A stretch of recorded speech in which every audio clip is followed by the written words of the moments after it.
Neste mundo desolado, onde tudo está em ruínas, a comida é difícil de encontrar. No entanto, as crianças desse lugar sombrio estão sempre em busca de qualquer coisa que possa ter algum valor, pois só conseguem comida se tiverem algo valioso para trocar. Existe um golem que vaga pelas ruas áridas, e sempre que as crianças tropeçam nessa criatura de pedra ambulante, tentam oferecer-lhe algo valioso em troca de comida. Esse golem só aparece no setor 50, e ninguém sabe de onde veio ou quem é seu dono. No entanto, não há garantia de que aceitará qualquer coisa como pagamento. O item precisa ter um valor que o golem reconheça, e por isso, muitas crianças acabam sem nada em troca. Neste exato momento, um grupo de crianças está frustrado porque o golem recusou sua lanterna, mesmo tendo aceitado uma no dia anterior. Por mais irritadas que estejam, sabem que não podem retaliar, pois sempre há o risco de acabarem mortas. Há rumores de que golems já foram vistos entrando nas ruas e matando pessoas. Então, surge esse garoto de cabelos brancos, Rei. No instante em que vê o golem, ele se posiciona em seu caminho e oferece tudo de valor que conseguiu reunir. O golem analisa os itens, pega a bolsa e a vira diretamente em sua boca. Ao ver o enorme montante que Rei acabou de trocar, os espectadores ficam boquiabertos. Ninguém entende como ele conseguiu juntar tantos itens valiosos. O que torna a situação ainda mais frustrante para eles é que esta não é a primeira vez que Rei faz uma troca tão grande. Enquanto isso, o golem começa a soltar suprimentos de comida, e a quantidade que Rei recebe é suficiente para encher completamente sua mochila. As crianças que observam a margem não conseguem evitar sentir inveja e raiva. Para elas, simplesmente não faz sentido que apenas esse garoto consiga tanta comida enquanto os outros passam fome. Em determinado momento, alguns até cogitam roubar seus suprimentos, mas outros rapidamente descartam a ideia. Aparentemente, Rei tem uma reputação. As pessoas o chamam de o fantasma da 17ª rua. Enquanto Rei caminha do setor 50 em direção à 17ª rua, ele de repente percebe a presença de pessoas escondidas nas sombras. Seus sentidos são tão aguçados que ele consegue dizer exatamente quantas são. Para ser preciso, são 7 pessoas. Sem hesitar, ele convida esses espreitadores a se revelarem, pois já percebeu que o estão seguindo há um tempo. Entre eles, surge um garoto gordo, apoiado por 6 outros. O gordo não esquece de elogiar os sentidos afiados de Rei, pois haviam tomado cuidado para não serem detectados enquanto o seguiam, e mesmo assim foram descobertos. Esse garoto gordo é Ron, e esta não é a primeira vez que esse idiota tenta algo assim. Rei já o avisou para não cruzar seu caminho novamente. Seu último aviso foi claro: se Ron aparecesse de novo, não conseguiria mais andar depois disso. Mas Ron não parece se importar. Pelo contrário, deixa claro que não irá a lugar nenhum a menos que Rei entregue seus suprimentos. Coloca as batatas fritas na sacola, irmãozinho, ou então, diz ele, lançando sua própria ameaça, alertando que Rei não sairá ileso se recusar. Mas Rei não compra essa ameaça nem por um segundo. Se alguém vai acabar mal, com certeza não será ele. Como eu disse antes, Rei tem uma reputação. Ele é o fantasma da 17ª rua, um espectro branco que se move sem fazer barulho, e qualquer um que tente enfrentá-lo acaba em uma situação muito pior. Mas Ron deixa seu ego falar mais alto e comete um grande erro ao tentar acertar um soco em Rei. No entanto, ele mal precisa reagir, basta inclinar ligeiramente a cabeça para esquivar-se do golpe como se não fosse nada. Ele então usa o próprio impulso do idiota contra ele, fazendo tropeçar. Mas antes que Ron possa beijar o chão, Rei o segura pela camisa e desfere um soco devastador diretamente em seu estômago. Esse único golpe é suficiente para deixar Ron de boca aberta, caindo no chão como um saco de batatas. Ao ver seu chefe ser destruído com tanta facilidade, o resto do grupo entra em pânico. Mas, já que não podem simplesmente recuar em um momento tão crítico, tomam a pior decisão possível: avançam contra Rei. O primeiro tenta acertá-lo com um taco de beisebol, mas Rei se abaixa no momento certo e contra-ataca com uma cotovelada brutal, transformando o rosto do agressor em um borrão de sangue. Em seguida, derruba mais 2 adversários com a mesma facilidade, um golpe para cada um, e todos caem no chão. Agora, Rei se volta para Ron, que, ao ver seu destino selado, começa a tremer de medo. Ele deixa bem claro que só porque Ron trouxe mais alguns idiotas dessa vez, o resultado nunca iria mudar. Conforme se aproxima do garoto gordo, este se vê encurralado. Rei agora está mirando suas pernas, pois ele já avisou antes: se Ron aparecesse de novo, não sairia andando dali. Rei planeja cumprir sua palavra. Por outro lado, o gordo saca uma adaga de trás das costas, tentando ameaçar Rei. Suas mãos tremem, suadas, enquanto ele avisa para Rei não se aproximar. Continua chamando Rei de monstro, mas, no fundo, sabe que essa adaga não vai salvá-lo. Falando em monstro, há uma história por trás desse título que deram a Rei. Desde pequeno, Rei sempre foi diferente dos outros. Sempre que se machucava gravemente, seu rosto não demonstrava nenhuma expressão, e isso deixava as pessoas inquietas. Crianças da sua idade deveriam chorar quando se feriam, mas Rei permanecia impassível. Mesmo nos momentos mais desesperadores, quando os outros meninos choravam, Rei era o único que nunca demonstrava tristeza, desespero, remorso ou raiva. Nunca, em momento algum, uma lágrima caiu de seus olhos. Com o tempo, os outros garotos pararam de se relacionar com ele, achando-o estranho por não reagir como eles. Sua falta de emoção o deixou completamente sozinho. O próprio rei reconhece o quão vazio ele é, e nunca quis ser assim. Sempre desejou ser uma pessoa normal, como qualquer outra criança. Sempre quis aprender e experimentar essa coisa chamada emoção. Mas, mesmo agora, 6 anos depois, ele ainda não consegue sentir nada. No entanto, algo que ele pode fazer é ler as emoções das outras pessoas, e, neste momento, percebe que o gordo está no auge do desespero. Rei lembra a esse covarde que o uso de lâminas é uma regra não dita entre eles. Ele o questiona: será que trouxe aquela faca porque realmente planejava esfaqueá-lo desde o início? Naturalmente, o gordo inventa uma desculpa sobre tê-la encontrado no lixo mais cedo, mas Rei enxerga através da mentira. Ele não precisa de palavras para detectar falsidade, pode perceber apenas observando a cor do recipiente dentro do peito de uma pessoa. Rei tem a habilidade de enxergar um mundo que os outros não podem. Cada indivíduo possui um pequeno recipiente dentro de si, e sempre que sente uma emoção, certas cores de mana o preenchem. Raiva, ódio e amor criam mana vermelha, ridículo e apatia aparecem como mana azul, alegria e empolgação resultam em mana amarela. E há inúmeras outras cores, tornando o mundo de Rei um espetáculo de tonalidades que ninguém mais pode ver. Enquanto isso, o gordo continua ameaçando o Rei, tentando intimidá-lo, mas está claro que é um covarde demais para usar a adaga que segura. Rei consegue enxergar a mana negra profunda em seu peito, indicando um medo intenso. A cada passo que Rei dá em sua direção, o medo do gordo apenas cresce. Mas Rei, por outro lado, está pronto para entregar o castigo que esse idiota realmente merece. Algum tempo depois, Rei finalmente chega em casa. Assim que entra na pequena tenda onde os outros moram, é recebido por um grupo de crianças que estavam ansiosas por seu retorno. O garoto de olhos verdes é Pali, o líder das crianças do subterrâneo. Todos se aglomeram ao redor de Rei, sorrindo e se agarrando a ele com felicidade, orgulhosos de ter um irmão tão confiável. Mais tarde, enquanto se sentam juntos, ele pede que cada um mostre os suprimentos que conseguiu coletar. Um por um, as crianças apresentam os alimentos que encontraram, algumas têm pedaços de chiclete, outras trazem barras de chocolate, mas está claro que isso não é suficiente para alimentar as 7 pessoas presentes. Naturalmente, todos começam a ficar ansiosos, sem saber como irão sobreviver nos próximos dias. Então, Rei exibe sua coleta. Ao ver a enorme quantidade de suprimentos que ele trouxe, todas as crianças ficam radiantes de felicidade. Algumas até começam a se perguntar se Rei teria roubado toda aquela comida do golem. Há um motivo pelo qual Rei é o único que sempre consegue trazer tanto alimento de volta. O golem só aceita itens mágicos com mana residual, e como essas crianças não conseguem ver mana, não tem como saber quais objetos são ricos nela. Por isso, quase sempre acabam de mãos vazias. Agora que finalmente tem comida suficiente, Pali se encarrega de dividir entre todos. Graças a Rei, eles poderão dormir com o estômago cheio esta noite. As crianças se alinham em fila, do mais novo ao mais velho. A primeira a receber sua parte é Josefine, a mais jovem do grupo. Enquanto a comida é distribuída, Rei sai silenciosamente para o lado de fora. Senta-se sozinho, perdido em pensamentos, refletindo sobre a miséria em que vivem. Não importa o quanto tentem, nunca é o suficiente. No fim do dia, sempre há alguém indo para a cama com fome. Ele pensa em fazer uma viagem até o armazém, onde talvez consiga uma grande coleta. Quer apoiar essas crianças a qualquer custo. Afinal, ele lhes deve sua vida. Para entender melhor, voltemos um ano no passado. Naquela época, Rei estava enterrado na neve, congelando lentamente até a morte. Foram essas mesmas crianças que o encontraram e o puxaram para fora. Naquele momento, Rei já havia aceitado sua morte. Pensava que tudo bem simplesmente desaparecer no frio. Mas essas crianças o salvaram incondicionalmente. Não esperavam nada em troca, não se importavam com retribuição. No entanto, Rei tem um princípio: ele sempre paga suas dívidas, seja um favor ou uma vingança, nunca deixa nada pendente. Enquanto está ali sentado, perdido em pensamentos, Pali se junta a ele, lembrando de que também deveria pegar sua parte da comida. Mas Rei recusa casualmente, alegando que não está com fome. Infelizmente, seu estômago roncando o trai. Sem dizer uma palavra, Pali parte sua barra de biscoito ao meio e entrega um pedaço a Rei. Nesse momento, começa a chover, mas não é uma chuva normal, as gotas são negras. Parece ser um fenômeno comum nesse mundo desolado. Há rumores de que essa chuva negra é o resultado do uso excessivo de magia pelos magos. Aparentemente, os magos vivem nos setores de números mais baixos. Pali está convencido de que o golem foi enviado por um mago, mas Rei não tem tanta certeza.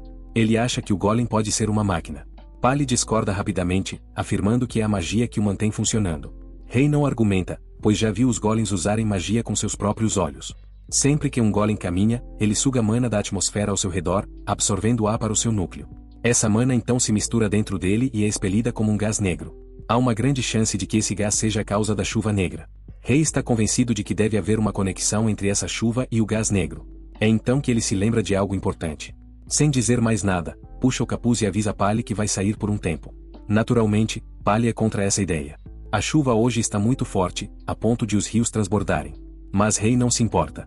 Ele tem algo a fazer. Com isso, sai correndo, deixando Pali suspirando de frustração. Claro que Rei tem um motivo sólido para agir assim. Quando chove, todos se abrigam dentro de suas casas para evitar a chuva. Acreditam que mesmo uma única gota da chuva negra é suficiente para deixá-los doentes. No entanto, Rei sabe que pode se proteger da chuva, o que torna as coisas mais fáceis para ele. Assim que chega à 18ª rua, também conhecida como Armazém de Rações do Pé Manco Hector, ele vê os capangas lá dentro se divertindo, jogando e apostando. Está claro que Rei sabia que esses idiotas estariam jogando em um dia chuvoso, e foi exatamente por isso que escolheu hoje para agir. Como ninguém vigia o armazém durante a chuva, ele tem a oportunidade perfeita para entrar furtivamente. O lugar está completamente escuro, mas Rei já tem uma solução para isso. Como o ar está repleto de mana de centenas de cores, ele começa a absorver cores específicas, misturando-as na fórmula certa, e acende uma chama na palma da mão. Embora não conheça os princípios exatos da magia, ele consegue usá-la com facilidade. No entanto, controlar a mana vermelha sempre foi um pouco mais difícil para ele, por algum motivo. Com a luz do fogo, Rei começa a vasculhar as caixas de suprimentos. Enquanto examina os mantimentos, uma adaga passa zunindo, tão perto que raspa sua orelha. Parece que sua presença foi notada pelos desgraçados lá dentro, e eles claramente não gostam da ideia de um rato tentando roubar suas rações bem debaixo de seus narizes.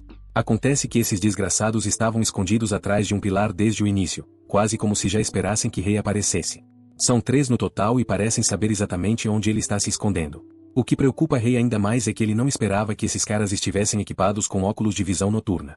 Eles lançam mais adagas contra ele, mas Rei se abaixa, desviando delas rapidamente. Ao ver isso, os capangas ficam atonitos. A ideia de um garoto conseguir desviar dessas adagas em um lugar totalmente escuro é simplesmente absurda para eles. Os outros gritam para que seu colega mire melhor da próxima vez, mas o coitado mal tem tempo de reagir antes de levar um soco direto de Rei, impedindo de atacar de novo. Agora, todos estão perplexos com o fato de que esse garoto consegue vê-los no escuro. O que eles não sabem é que Rei consegue enxergar facilmente a cor de seus recipientes internos. Nesse momento, esses recipientes brilham em um vermelho escuro intenso, alimentados pela raiva que cresce dentro deles.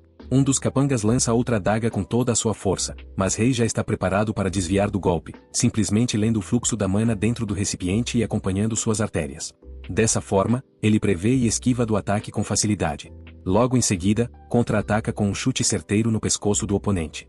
Com 2 deles no chão, resta apenas um, mas este também recebe um soco sólido no estômago por sua imprudência. Assim, os 3 idiotas acabam caídos no chão, de cara na poeira. Nesse momento, outro desgraçado entra no armazém. Esse parece ser problema, porque, pelo que Rei se lembra, esse cara é Frey, um dos executivos do grupo de Hector. O bastardo careca olha para seus 3 homens caídos no chão com uma expressão de puro desgosto. O que mais o irrita é o fato de que eles foram derrubados por um simples rato. Até mesmo Rei sabe que não quer se meter com esse cara. Então, ele puxa o capuz sobre o rosto novamente e decide que é hora de sair dali. Ele se lança rapidamente para a frente e tenta acertar o desgraçado no peito para afastá-lo da saída, mas o soco que Rei desfere mal passa de um pequeno incômodo para aquele bastardo. Em resposta, o careca tenta agarrar Rei pela cabeça, mas ele se abaixa para trás no último instante, escapando por pouco. O desgraçado segue com um golpe que faz Rei deslizar pelo chão. O careca reconhece que Rei, de fato, tem reflexos sólidos para um garoto da sua idade. Enquanto isso, Rei internaliza que esse cara tem uma força absurda. O bastardo começa a lançar uma sequência de socos, mas Rei consegue desviar de todos, movendo-se para os lados com agilidade. Ainda assim, ele sabe que não pode continuar assim para sempre. Precisa encontrar uma abertura antes de ser nocauteado. É então que percebe uma falha na defesa do inimigo e rapidamente desfere um golpe no peito dele. Assim que sua mão entra em contato, Rei intensifica o fogo em sua palma, e esse breve momento de distração é o suficiente para que ele desapareça do local como se nunca tivesse estado ali. Os outros capangas espalhados pelo armazém rapidamente começam a vasculhar o local, acreditando que, por ter lutado contra Frey, Rei não deve ter ido muito longe. Agora, Rei começa a se preocupar, pois, nesse ritmo, será capturado. Mas então avista uma pedra e a arremessa para distrair os inimigos. Os idiotas caem na isca e saem correndo na direção oposta, dando a Rei a chance de escapar. Ele finalmente conseguiu saquear o infame armazém do grupo Hector, mas sabe que estará morto se for pego. No entanto, Rei não teme a morte. O que realmente o assusta é que, sem ele, as crianças não sobreviveriam por muito tempo neste mundo cruel. De repente, os capangas o alcançam, então ele acelera o passo. Mas logo percebe que está encurralado em um beco sem saída. Agora que está cercado, os desgraçados sacam suas armas e ordenam que ele entregue o que roubou antes que decidam encher seu corpo de furos. Como não vê um Free por perto, Rei sente que tem uma chance real de vencer essa luta. Ele começa a canalizar mana em seus punhos. Um dos capangas investe contra ele, mas Rei se esquiva para o lado e desfere um uppercut certeiro. O próximo adversário avança com uma adaga, mas Rei rapidamente segura sua mão e descarrega eletricidade nele, fritando sua cabeça e o derrubando instantaneamente. De repente, Rei ouve mais inimigos se aproximando. Parece que não vão parar de persegui-lo até capturá-lo, e ele não tem certeza se pode continuar usando magia indefinidamente. É quando ele nota uma lixeira atrás de si e rapidamente se esconde dentro dela. Os capangas revistam a área, mas só encontram alguns dos próprios aliados caídos. Sem outra opção, seguem em frente, determinados a encontrá-lo. Eles simplesmente não podem se dar ao luxo de perdê-lo. Com a chuva caindo pesadamente, os passos deles começam a se apagar na distância, o que significa que, independentemente do que façam, Rei tem certeza de que não o encontrarão ali. Ele decide passar a noite dentro da lixeira, pois, se for seguido até a ponte, as crianças também correrão perigo. Com isso, ele passa a noite inteira naquele lugar. Quando o dia seguinte chega, Rei desperta com a luz da manhã penetrando pelas frestas da lixeira. Ele salta para fora, mas imediatamente se vê exposto, um capanga está parado bem do lado de fora, esperando por ele. Rei percebe, pela cor do recipiente dentro do peito do homem, que ele está completamente enfurecido. E Rei não tem certeza se pode enfrentá-lo sozinho, dado que ainda não se recuperou totalmente. O capanga avança para matá-lo, mas Rei rapidamente saca sua própria adaga e a balança em direção ao inimigo. No entanto, o desgraçado se esquiva e contra-ataca com seu próprio golpe. Ao tentar desviar, Rei perde o equilíbrio e tropeça. Isso dá ao bastardo a oportunidade perfeita para dar o golpe final. Mas, no momento exato em que a lâmina brilha, prestes a perfurar a órbita de Rei, um tiro ecoa pelo beco. O capanga cai morto no chão. O responsável pelo disparo é um sujeito sarcástico que já parece conhecer Rei. Esse homem é Nilis, o chefe da 17ª Rua. Ele não perde tempo e avisa Rei sobre o quão perto esteve da morte. Se o tiro tivesse sido disparado um segundo depois, Rei já estaria enterrado. Rei, ainda ofegante, questiona por que Nilis está ali, já que ele geralmente não acorda tão cedo. Nilis confirma e explica que ouviu rumores de que os homens de Hector estavam rondando a área. Então, ele nota as latas de comida escondidas sob o capuz de Rei e imediatamente deduz que ele deve ter saqueado o armazém de Hector. Diante disso, ele não pode deixar de comentar o quão ousada foi a jogada de Rei. Rei, por sua vez, simplesmente o agradece, mas Nilis logo esclarece que não estava elogiando, não há nada do que se orgulhar. Internamente, Rei não sabe bem como lidar com Nilis. Pessoas como ele têm emoções tão monótonas que seus recipientes internos nunca se preenchem por completo. Isso significa que Rei não consegue interpretar o que esse cara realmente está pensando. Nilis, por outro lado, o alerta para ter mais cuidado, ou acabará morto se continuar se arriscando desse jeito. Existem pessoas com as quais ele não deveria se envolver, e Rei deveria saber disso melhor do que ninguém. Mas, para Rei, colocar sua vida em perigo ainda é melhor do que morrer de fome. Nilis não tem muito como rebater esse argumento, então apenas lembra Rei de que agora estão quites. Rei o salvou uma vez, e agora Nilis retribuiu o favor. No entanto, Rei afirma que nunca teve a intenção de salvá-lo, ele simplesmente o confundiu com suprimentos quando o encontrou boiando no rio. Ainda assim, o moreno não pode negar o fato de que está vivo graças a esse pequeno encrenqueiro. Mas, pelo que Rei se lembra, ele já foi pago por esse favor. Para dar um pouco mais de contexto, voltamos um ano no tempo. Naquela época, Rei encontrou Nilis no rio e o puxou para fora. Aparentemente, Nilis costumava ser um executivo do setor 46, mas foi traído, ou pelo menos é isso que ele afirma. Rei tem certeza de que não é uma mentira, especialmente porque foi Nilis quem lhe ensinou algumas lições como forma de retribuir sua vida. É nesse momento que Rei faz uma pergunta importante. Ele quer saber se pode se juntar a uma organização. Para ser mais específico, ele quer entrar na organização de Nilis. A única razão pela qual deseja isso é para manter as crianças seguras. Nilis não responde de imediato. Ele simplesmente se afasta da cena e para trás de um muro. Então, faz uma pergunta inesperada. Quer saber se Rei consegue usar magia. Rei fica chocado e o questiona sobre como ele sabe disso. Nilis não responde de imediato, mas, internamente, está intrigado ao perceber que sua suspeita estava correta. Ele havia visto Rei acender fogo sem um isqueiro, e isso chamou sua atenção. Rei, por outro lado, insiste em saber como ele descobriu sua habilidade. Finalmente, Nilis fala. Ele afirma que um certo mago lhe disse que existe mana no ar, que pode ser usada para magia, mas que apenas um pequeno número de pessoas consegue detectá-la e manipulá-la. Rei então pergunta se esse mago mencionou algo sobre cores. Nilis, no entanto, não se lembra de nenhuma referência a cores. O que ele sabe é que esse mago afirmou que a mana é invisível e não pode ser vista a olho nu. Isso só aumenta a curiosidade de Rei, pois ele vê claramente diferentes tipos de cores no ar. Ele insiste, perguntando se Nilis não pode estar esquecendo algum detalhe crucial, mas isso apenas o irrita. Para Nilis, já contou tudo o que sabe, e agora Rei está apenas tentando provocá-lo ao repetir a mesma pergunta várias vezes. Voltando ao assunto principal, Rei quer saber se sua solicitação para entrar na organização será aceita ou não. Nilis, porém, nega o pedido sem rodeios. Quando Rei pergunta o motivo da recusa, Nilis mais uma vez lhe dá o tratamento silencioso. Para entender a verdadeira razão por trás da hesitação de Nilis, precisamos de mais contexto. Todos os setores estão situados ao longo do rio Elton. Se alguém seguir o curso do rio para cima, poderá alcançar outros setores, possivelmente, escapar dos becos miseráveis e encontrar uma vida melhor. Nilis acredita que seria um desperdício deixar um garoto com as habilidades de Rei morrer ali. Agora sabemos o motivo da recusa de Nilis, embora ele não verbalize isso para Rei. Em vez disso, ele apenas pergunta se Rei já considerou deixar o setor 50. Ele até se oferece para ajudá-lo a encontrar um carro caso decida fugir desse lugar.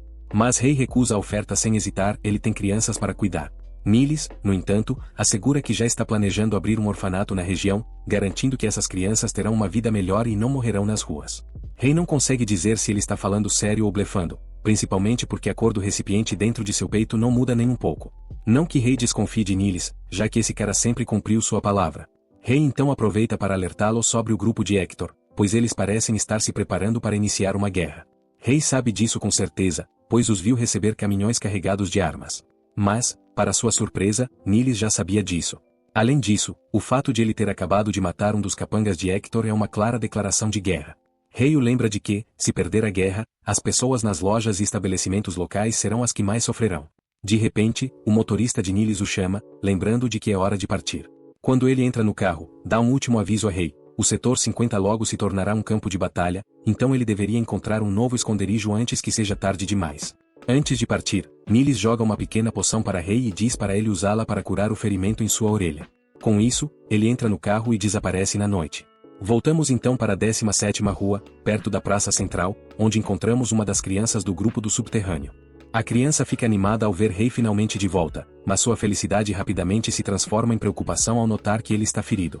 No entanto, Rei tenta tranquilizar a criança chorosa, dizendo que apenas caiu e nada mais. O pequeno enxuga as lágrimas, sentindo-se aliviado e feliz por saber que Rei não esteve envolvido em nenhuma briga. Rei observa esse turbilhão de emoções na criança e se fascina ao pensar em como uma única pessoa pode sentir tantas coisas ao mesmo tempo. Ele então entrega todas as latas de comida para a garota e a instrui a ir para a tenda primeiro, além de avisar Pali que ele retornará em breve. Aliás, essa criança se chama Josefine. Enquanto a menina segue seu caminho, Rei se vira para a velha senhora Viola e pergunta se ela disse algo para Josefine. Aparentemente, essa senhora é cega, o que explica por que não reagiu quando Rei apareceu. Ela é uma contadora de histórias. Ao ouvir a pergunta de Rei, ela responde que apenas estava contando à garota sobre os arco-íris. Rei, com gentileza, a adverte para talvez não sempre contar essas histórias fantasiosas para as crianças, pois não quer que elas desenvolvam sentimentos de inadequação ou se tornem insatisfeitas com as ruas em que vivem. No entanto, Viola acredita que as crianças devem ser incentivadas a imaginar e sonhar além de suas circunstâncias imediatas. Rei observa a cor do recipiente dentro da velha e percebe que é roxa, mas não tem certeza do que essa cor representa, pois nunca viu em mais ninguém além de Viola. Ele então a alerta sobre o conflito iminente que se aproxima e sugere que ela considere se mudar para outra rua antes que as coisas piorem. Depois dessa breve conversa, Rei se afasta, enquanto Viola não consegue deixar de notar o quão atencioso ele é para uma criança. Na manhã seguinte, Rei realiza algumas entregas como entregador. Quando o dono da loja abre o portão, ele fica surpreso ao ver Rei parado ali, pois esperava que Ron fizesse as entregas.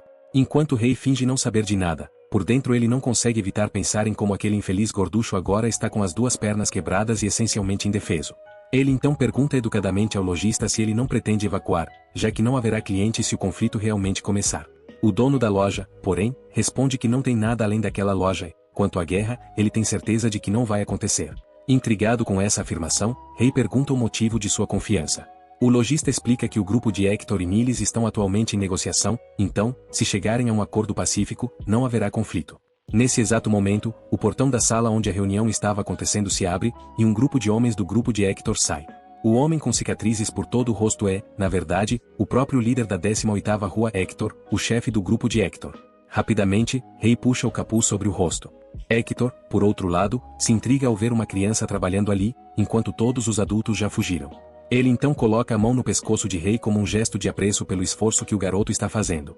Além disso, ele entrega algumas moedas a Rei e diz para ele se cuidar. Depois disso, eles se preparam para partir, mas é nesse momento que o careca Humphrey nota o ferimento na orelha de Rei.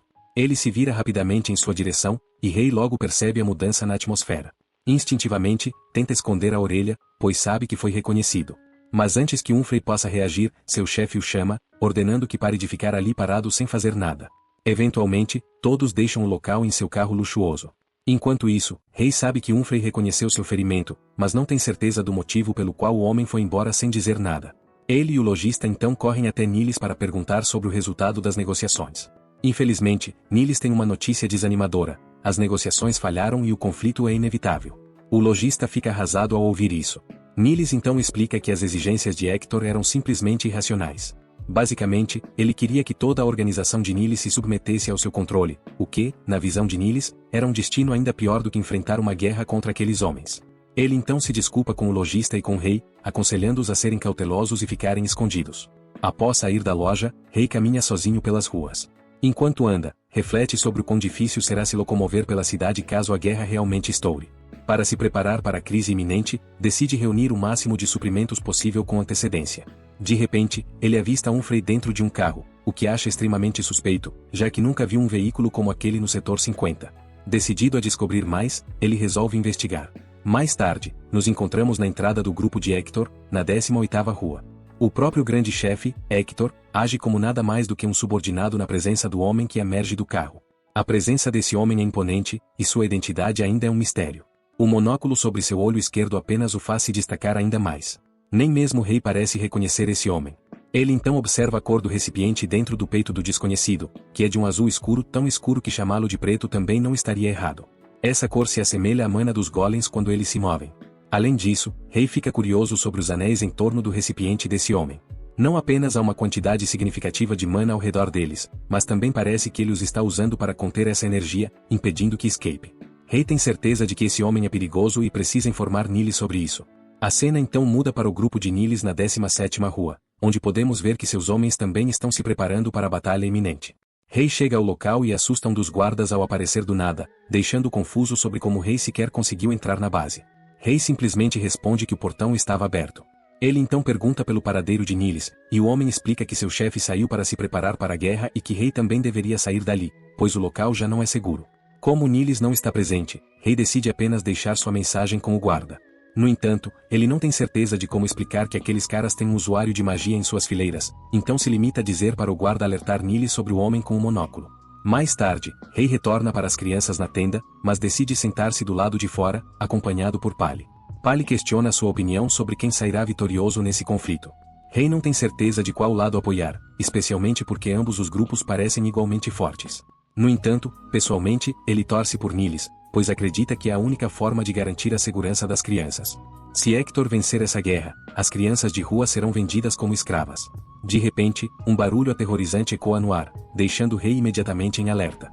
A cena então muda para a 17ª rua, onde os soldados de Niles estão fazendo o possível para lutar contra os golems. No entanto, toda aquela saraivada de balas não tem efeito sobre as criaturas. Em resposta, um dos golems libera uma imensa onda de energia mágica azul escura que devasta tudo em seu caminho. Como se isso não fosse suficiente, ele começa a massacrar os homens de Niles com as próprias mãos, como se fossem meros bonecos de pano. O responsável por manipular esses golems é, claro, o homem do monóculo. Ele observa o caos com satisfação, claramente orgulhoso de suas criações, e então ordena que os golems eliminem tudo que estiver ali.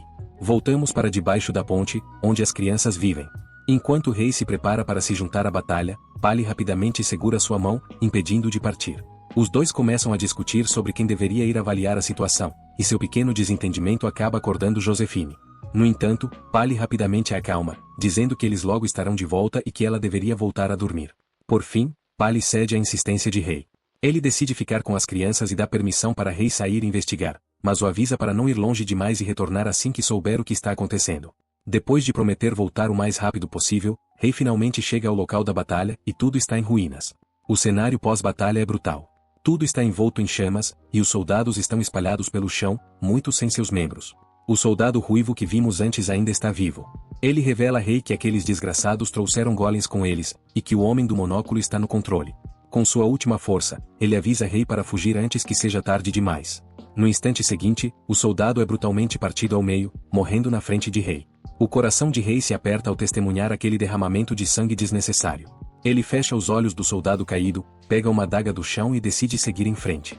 Ele tem certeza de que, do jeito que as coisas estão indo, Niles está fadado a perder.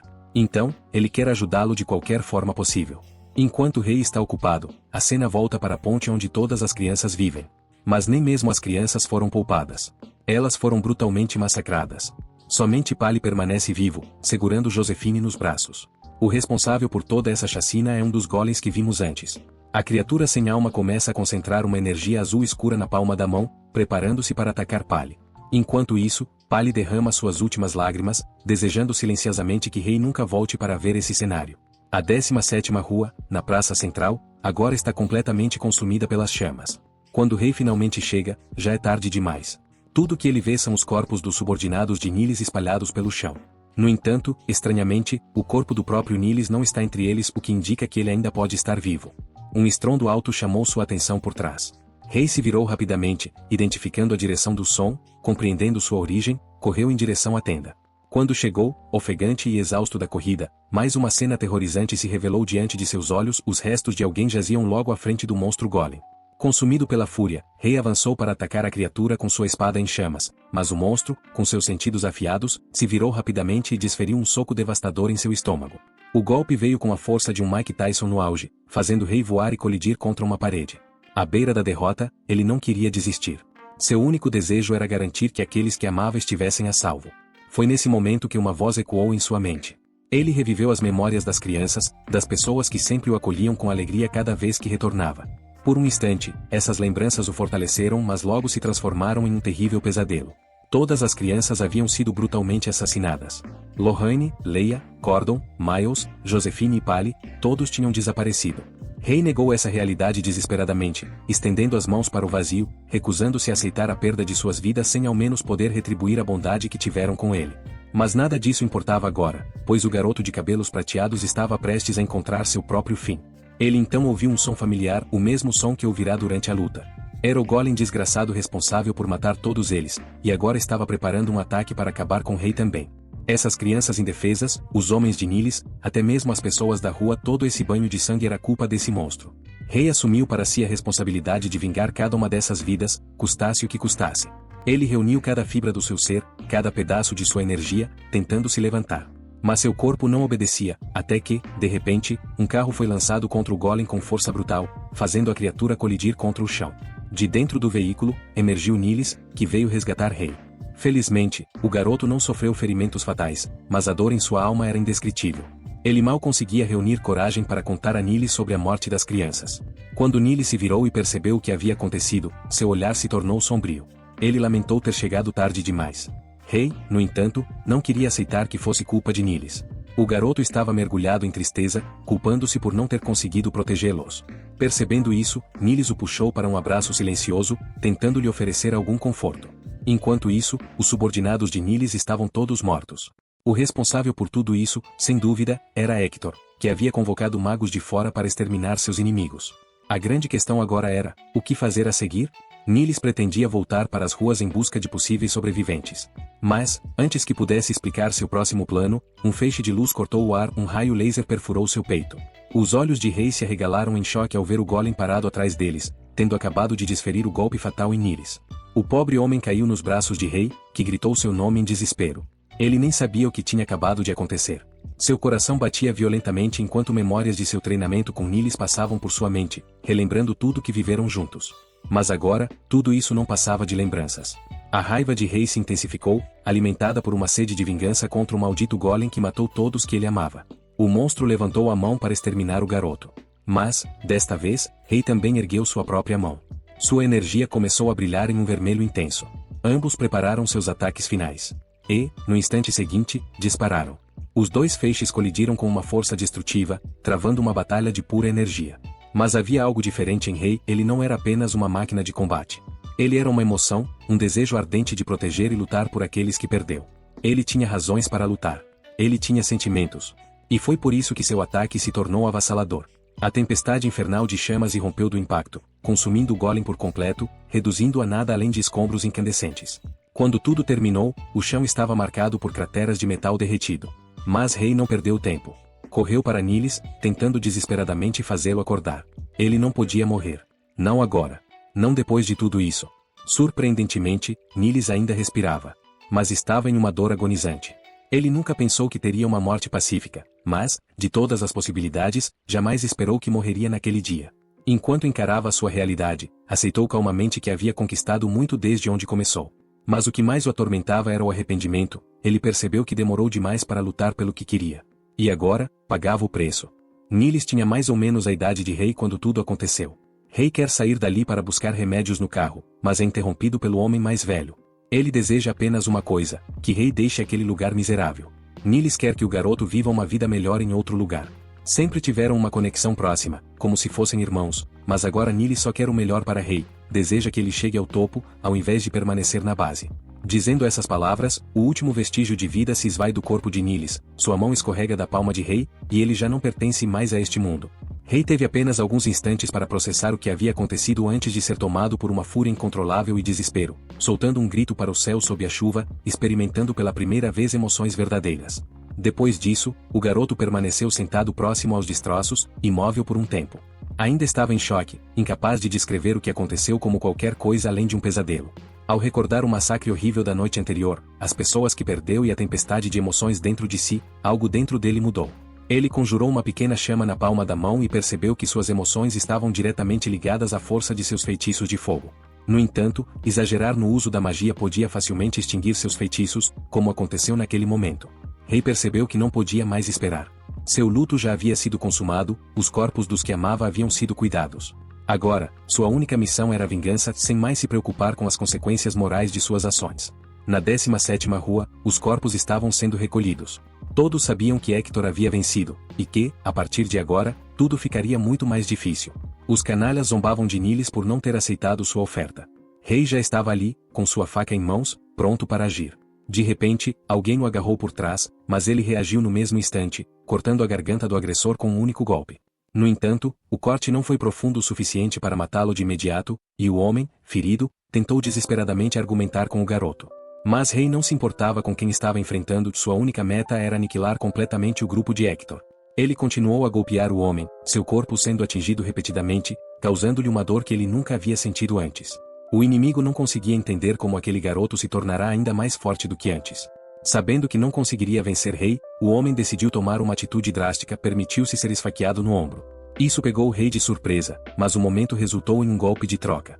O homem retribuiu com um soco esmagador, derrubando o Rei ao chão. Ele compreendia o quão insensato e imprudente aquele garoto estava sendo ao arriscar a própria vida por vingança. Foi por isso que, naquele momento, ele lhe fez uma oferta. O homem argumentou que Rei não deveria morrer como um cachorro em uma busca cega por vingança. Rei se levantou lentamente e finalmente ouviu o que ele tinha a dizer. Esse homem era conhecido como Nunfrey, o Silencioso, apelidado de Egiad por ser o assassino mais silencioso que existia. E agora, Nunfrey era quem demonstrava um olhar de desespero, prova suficiente de que não estava tentando enganar Rei. Rei decidiu escutá-lo e descobriu que Nunfrey queria que ele deixasse o setor. Seu pedido era para que Rei encontrasse seu irmão, que Hector vendeu para a cidade dos magos. Hector havia prometido revelar a localização do irmão de Nunfrey se ele trabalhasse para ele por uma década. Esse era o único motivo pelo qual Nunfrey estava sob seu comando. Ele acreditava que, agora, seu irmão deveria ter mais ou menos a mesma idade de Rei. No entanto, Rei ainda não entendia por que deveria aceitar esse pedido. Foi então que Nunfrey revelou um segredo sobre Rei, ele sabia que o garoto era capaz de usar magia. Rei ficou chocado, mas Nunfrey continuou. Ele tinha certeza disso desde que viu a luta de Rei no armazém. Apesar de sua magia ainda ser fraca, não seria o suficiente para derrotar Hector, pois ele sempre estava protegido por um mago extremamente poderoso. As chances de matar Hector naquele momento eram praticamente inexistentes. A mana negra e densa que emanava daquele mago era assustadora. Nunfrey descreveu a presença do mago como a de um verdadeiro demônio. Caso alguém de seu próprio grupo tentasse traí-lo, esse mago congelava a pessoa completamente. Nunfrey se lembrava vividamente de um homem sufocando até a morte com um recipiente de água ao redor da cabeça. Esse mago era simplesmente forte demais, absurdamente poderoso. Foi por isso que Nunfrey queria que Rei deixasse aquele lugar, ao menos por enquanto. Se Rei quisesse se vingar, teria que se fortalecer primeiro. Era uma missão para o futuro, algo que ele só poderia fazer quando estivesse realmente preparado. Rei não podia negar a lógica de Nunfrey. No fim das contas, ele ainda não sabia realmente como usar magia. Apenas a ativava instintivamente, baseando-se no que sentia que estava certo. Se enfrentasse um mago de verdade, não teria chance alguma de sair vivo. A cidade dos magos ficava rio acima, seguindo o fluxo do Elton River. Apenas magos tinham permissão para entrar. E agora, Rei tinha um novo objetivo. Humphrey entrega a Rei todo o dinheiro que acumulou ao longo de sua vida, além de informações detalhadas sobre a personalidade e as características de seu irmão. Rei fica surpreso por estar sendo confiado com tanto, afinal, ele poderia muito bem trair Humphrey. No entanto, depois de observar o garoto por um tempo, Humphrey sabe que Rei é alguém que mantém suas promessas. Ele já viu o suficiente para concluir que o garoto pode facilmente subir para um setor mais avançado. Humphrey apoia Rei da mesma forma que Niles uma vez fez e insiste para que o garoto tome uma decisão rapidamente, pois eles têm pouco tempo. Rei impõe sua própria condição, quer que Humphrey cuide adequadamente dos corpos das crianças no subterrâneo. Em troca, ele procurará pelo irmão de Humphrey. É um acordo simples, e Humphrey aceita sem hesitação. Rei decide partir, prometendo que retornará inteiro. Sim, o One Piece é real. Ele corre o mais rápido que pode para garantir que ninguém o siga. Ao chegar diante da velha Viola, joga-lhe uma moeda e pede para fazer uma pergunta. A senhora, sorridente, o incentiva a perguntar o que quiser. Rei quer saber se a história sobre o arco-íris é verdadeira ou não. Ele se pergunta se realmente poderá fazer um desejo ao encontrar o ponto onde o arco-íris toca o chão. Uma memória antiga vem à sua mente. Um dos garotos do subterrâneo lhe contará essa história com entusiasmo, dizendo que qualquer um poderia realizar um desejo se encontrasse esse ponto. Rei, por algum motivo, levou essa ideia a sério, e agora, no presente, precisava saber a verdade. Viola responde que os arco-íris de fato existem, mesmo que a parte do desejo possa ser apenas um conto. Rei percebe que não há hesitação em suas palavras. Como sempre, a cor do recipiente dentro dela permanece roxa e límpida. O garoto se lembra de quando perguntou sobre isso a Humphrey, que, por sua vez, recordou-se de um mago que também estava em busca de um arco-íris. Isso significava que havia provas de sua existência. Rei então faz uma pergunta mais profunda. Se encontrar o fim do arco-íris, será capaz de trazer aquele dia de volta? Em vez de lhe dar uma resposta direta, Viola responde de forma ambígua, dizendo que qualquer pessoa pode realizar um desejo, então talvez seja verdade. Sinto que essa senhora está gaslighting o garoto aqui, o que vocês acham? Viola diz que arco-íris são difíceis de encontrar e que ninguém sabe exatamente onde estão. Mas sua resposta já é suficiente para Rei, que decide partir e deixa para ela um pedido, que encontre um novo lugar para ficar. Agora, Rei está nos arredores do setor 50. Ele observa as coordenadas que Niles anotou, ao lê-las, encontra o veículo que foi deixado para ele, um sedã de 4 lugares. Justo quando está prestes a abrir a porta, um dos capangas de Hector surge para capturá-lo. O homem questiona se Niles realmente ordenou que o garoto pegasse o carro, apenas para provocá-lo, menciona as emoções de Niles. Rei tinha certeza de que não estava sendo perseguido por mais nenhum dos homens de Hector, mas, aparentemente, um conseguiu alcançá-lo. Ele não pode perder tempo. Agarra a maçaneta da porta, tentando entrar no veículo, mas o capanga avança contra ele e segura a porta aberta antes que Rei possa fechá-la. O homem ruge, ordenando que ele saia do carro. Rei já esgotou grande parte de sua mana, então sua magia de fortalecimento não está funcionando como deveria. Sem outra opção, concentra sua energia restante em um feixe de fogo e dispara diretamente na cabeça do homem, matando-o instantaneamente. Em seguida, empurra o corpo para longe, pisa no acelerador e parte em alta velocidade.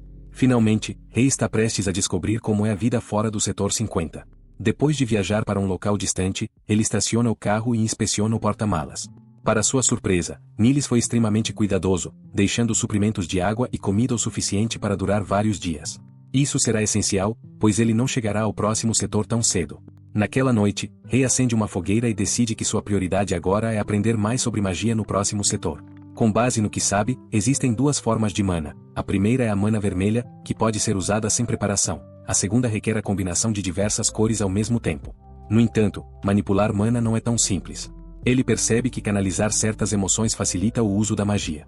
Por exemplo, seu gatilho de ativação é a raiva e é por isso que consegue lançar feitiços de fogo. Infelizmente, ele já atingiu seu limite. Sempre que perde a concentração em suas emoções, a mana escapa de seu controle.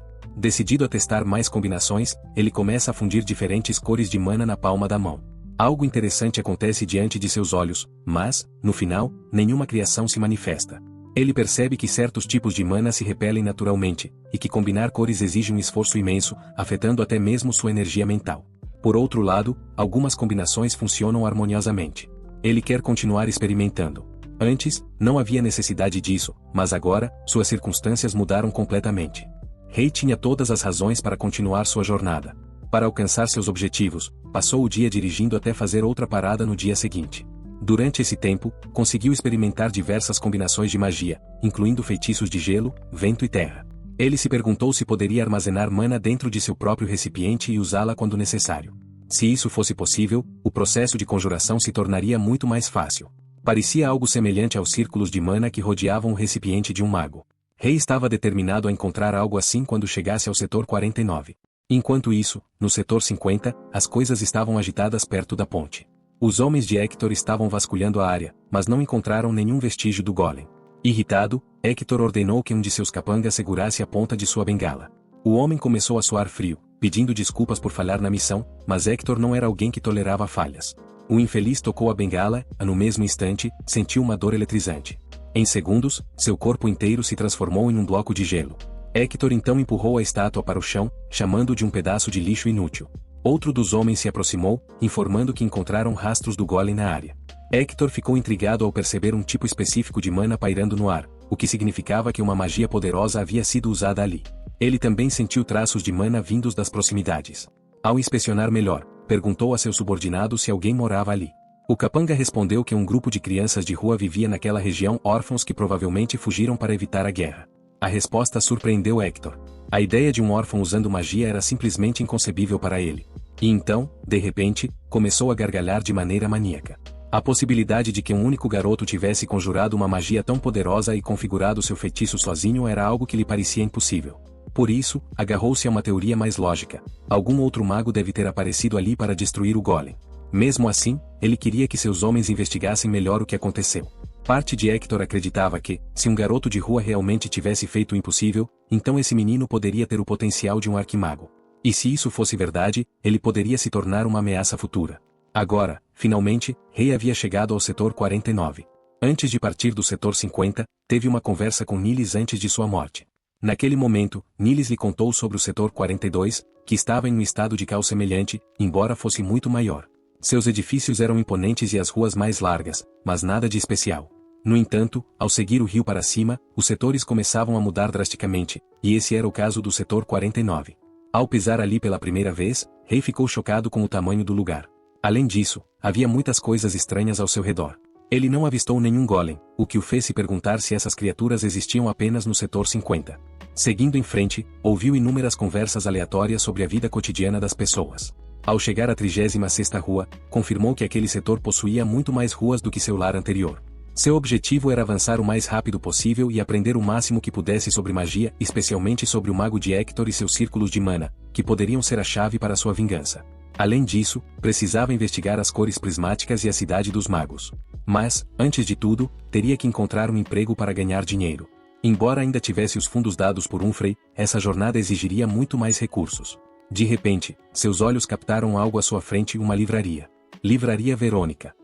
O nome em si chamou sua atenção, embora ele nunca tivesse visto uma livraria antes e nem soubesse o que significava. Recordando uma conversa com Nilis, lembrou-se de que aprendeu muitas coisas com ele, incluindo como ler. Por isso, ficou ansioso para explorar o local. Ao entrar, viu prateleiras repletas de objetos retangulares com letras sobre elas. Rei nunca havia visto algo assim antes. De repente, uma voz o chamou. Uma garota de cabelos ruivos apontou para ele, acusando de ter quebrado uma janela e roubado seus livros novamente. Ela parecia extremamente irritada por esse ladrão estar ali mais uma vez. Mas Rei não fazia ideia do que aquela garota estava falando ou por que estava tão nervosa. Foi então que aprendeu que os livros eram os objetos dentro da loja. A garota enfatizou seu ponto e ordenou que ele saísse imediatamente. Ele percebeu a grande variedade de cores irradiando das emoções dela: excitação, alegria, desconforto e irritação. Rei se perguntou se era mesmo possível sentir tantas coisas ao mesmo tempo. Enquanto ela gritava com ele feito uma louca, Rei apenas questionava o motivo daquele surto. No fim, chamou-a de esquisita. Isso a enfureceu ainda mais. Com os olhos flamejantes de raiva, ela tentou lembrá-lo da posição de seu pai. Rei não queria perder tempo com uma garota problemática, então simplesmente saiu dali e voltou para as ruas. No entanto, logo percebeu que um grupo de crianças observava com olhares cautelosos. Ele compreendia a razão, afinal, era um estranho recém-chegado ao setor. Rei agora entende que esta parte do setor não é diferente do que acontece no setor 50. De volta ao carro, ele reorganiza seus pensamentos. Ele explorou várias ruas, no entanto, falhou em encontrar qualquer coisa relacionada à magia. Decide ampliar sua busca no dia seguinte, até que ouve algo por perto. São os mesmos garotos de antes, e eles vieram para espancá-lo. Rei não se surpreende e sente a presença de 4 deles se aproximando do carro. Os garotos se aproximam até alcançar a maçaneta da porta. Sua intenção não é matá-lo, mas nocauteá-lo silenciosamente. Também querem roubar as chaves do carro e levar sua comida. No entanto, antes que um deles possa agir, Rei quebra a janela e derruba um deles com facilidade. Com um a menos, os outros ficam atordoados. Rei salta do carro e foca no garoto de moletom azul, derrubando com um único golpe no peito. Agora são dois fora de combate. O terceiro garoto tenta matar Rei com um golpe completo de seu cano de metal. Infelizmente, ele subestima gravemente seu oponente, pois Rei segura o cano sem esforço e o arremessa para longe. O garoto, agora intimidado, ordena que Rei não se aproxime. Mas Rei, aterrorizante como sempre, instrui as crianças a apertarem os dentes e, em seguida, os espanca impiedosamente até reduzi-los a um estado miserável. Após a surra, Rei os interroga sobre quantas ruas pertencem ao grupo deles. Os garotos permanecem em silêncio, até que Rei usa um tom mais severo para exigir uma resposta. Com os braços cruzados e emanando uma aura de puro medo, ele repete a pergunta. Os garotos, espancados e humilhados, nem conseguem encará-lo diretamente. Como eles ainda se recusam a responder, Rei decide aumentar a pressão. Ele escolhe um dos valentões, sob a pressão, o garoto desmorona. Ele confessa que controlam 3 ruas dentro do setor 49. Rei pressiona por mais detalhes, e o cativo lista as ruas 23 a 25 como seu território. No peito do garoto, as cores de mana indicam ansiedade, nervosismo e medo em sinais clássicos de um mentiroso. E mentirosos têm suas mãos esmagadas. Sem hesitar, Rei pisa na mão do garoto, mutilando-a.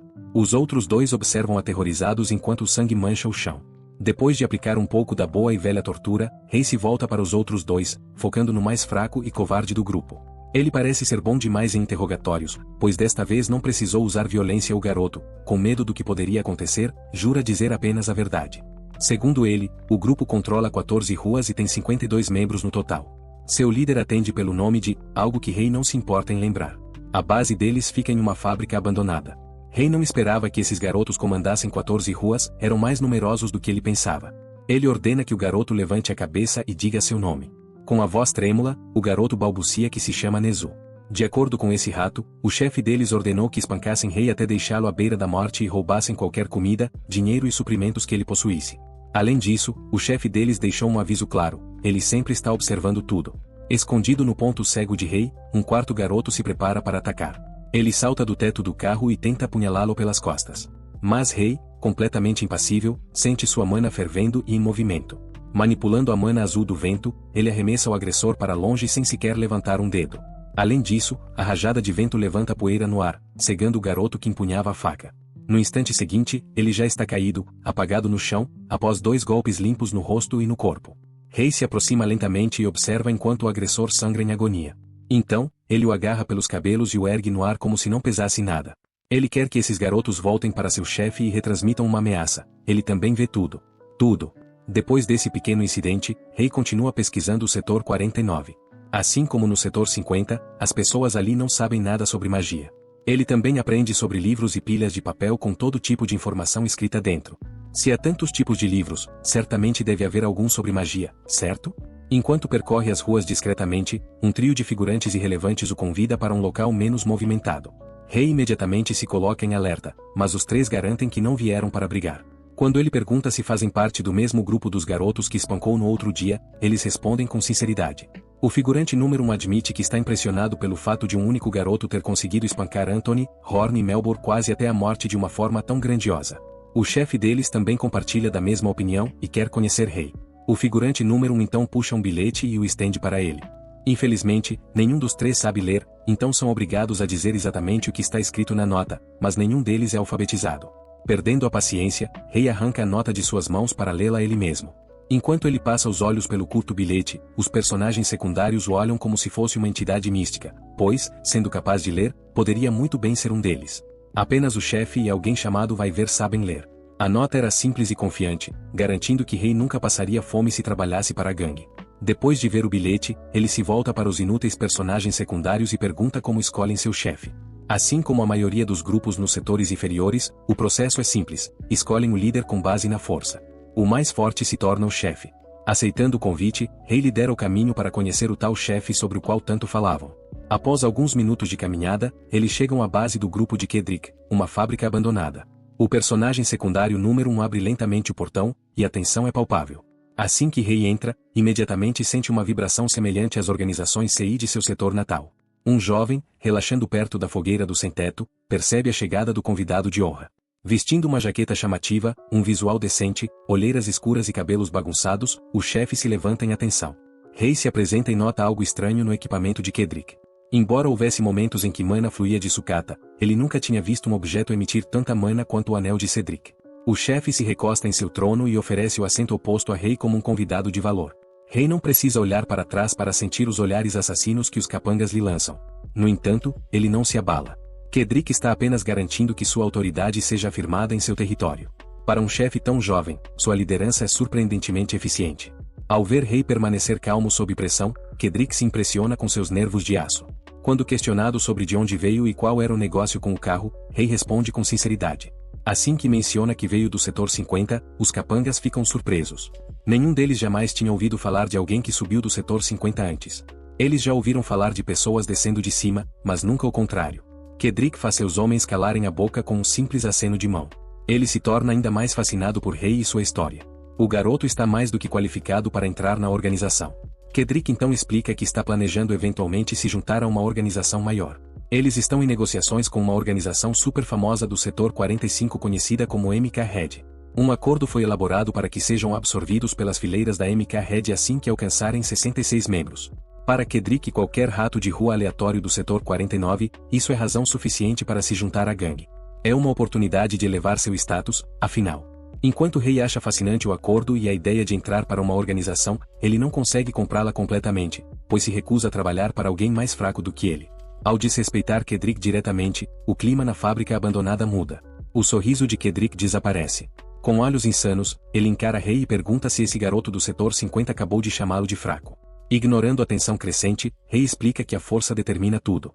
De onde ele vem, os líderes são julgados por seu poder e não por sua lábia.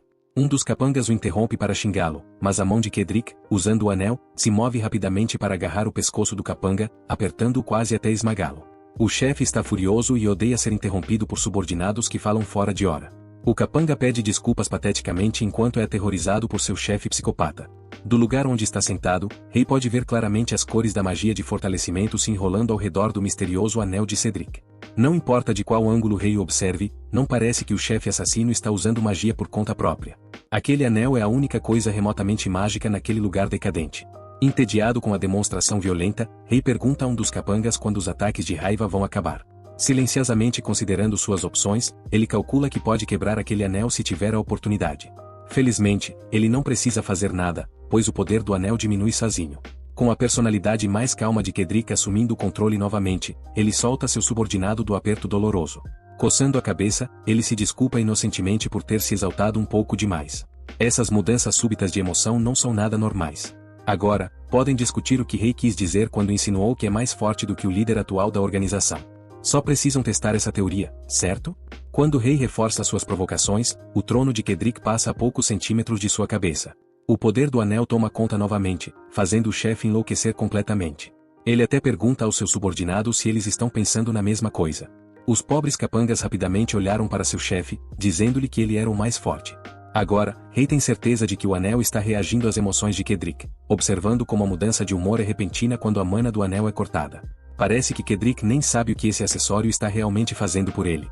Como o Rei quer testar sua força, ele propõe uma luta pela posição de líder. O perdedor trabalha para o vencedor e todas essas formalidades. Cedric sorri, obviamente gostando da ideia, e marca o duelo para dali a uma semana. O chefe quer transformar isso em um espetáculo, quer lutar enquanto todos assistem, incluindo membros de outras gangues. Dessa forma, todos terão certeza de quem realmente é o mais forte diante de inúmeras testemunhas. Antes de sair, Rei pergunta a Cedric onde conseguiu o anel. O chefe brinca, prometendo que contará a resposta se Rei vencer, mas, dado o peso da aposta, Cedric não permitirá que algo assim aconteça. No dia seguinte, Rei anda pelas ruas, ainda com o pensamento no anel mágico rondando sua mente. De repente, alguém joga uma pedra contra ele de um ponto cego. Com sua sensibilidade anormal e seu tempo de reação sobre-humano, ele a pega antes que acerte sua cabeça. Mais personagens secundários, desta vez de outras gangues do setor 49, aparecem para incomodá-lo. Eles até carregam armas assustadoras. Rei se vê preso em um beco suspeito, cercado por gangsters armados e perigosos de ambos os lados. Eles continuam tagarelando sobre como dominam aquelas ruas e sobre consertar a atitude de Rei. Mas ele já teve o suficiente dessa conversa inútil. Se vão lutar, não há motivo para perder mais tempo. Como esperado, ele dá conta rapidamente desses garotos inexperientes armados com tacos. Não importa para onde vá, as pessoas continuam tentando brigar com ele do nada. Isso provavelmente acontece porque a notícia de seu duelo com Cedric está se espalhando. Embora a gangue de Cedric tenha ordens para não atacá-lo, as outras gangues são livres para fazer o que quiserem. Permitir que um estranho ande livremente em seu território deve ferir o orgulho frágil desses grupos. Eles estão até formando alianças para manter Rei sob controle. No entanto, tudo está indo conforme o planejado.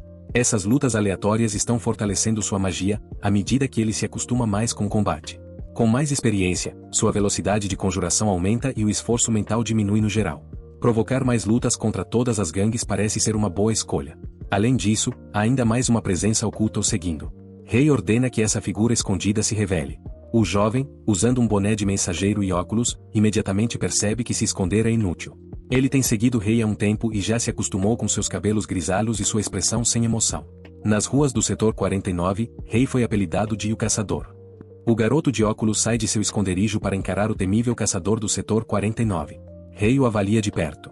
Ele é menor que os gangsters comuns, está andando sozinho e não parece ser bom em lutar. Caminha lentamente, estalando os dedos das mãos. Rei avisa o nerd para tirar os óculos, para que nenhum dos dois precise se preocupar com a quebra deles. O garoto rapidamente esclarece o mal-entendido. Se ainda não estava óbvio por sua aparência, ele não veio ali para lutar. Acrescenta que está longe de ser um lutador. Com seu corpo magricela, seria inútil em combate. Então, Rei pergunta o que ele quer. O garoto toma coragem e se apresenta como Philip. O magricela Philip tem uma proposta para Rei. Depois de ouvir o discurso do garoto, Rei decide segui-lo por enquanto. Enquanto atravessam os becos do setor 49, fica claro que o local de trabalho de Philip fica perto do lixão oriental. Ele ouviu muitos rumores sobre o chamado Caçador Rei. Seja onde for na cidade, todos falam sobre ele. Parece que Rei conquistou esse apelido ameaçador depois de derrotar vários grupos de gangsters sozinho. Após mais alguns minutos de caminhada, eles finalmente chegam diante de um prédio sem destaque.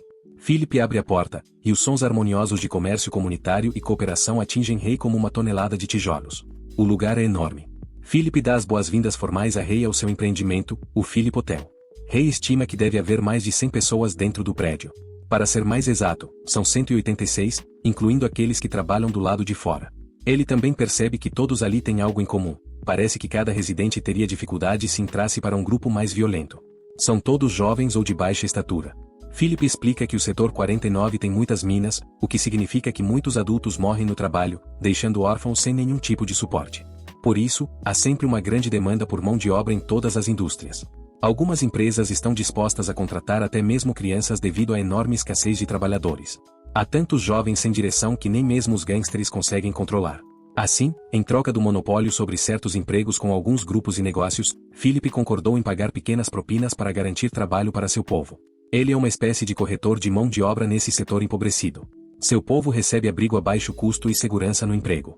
Apesar da pouca idade, Philip é inteligente e trabalhador o suficiente para criar esse sistema complexo sozinho. Ele trabalhou duro para estruturar tudo até chegar ao que é hoje.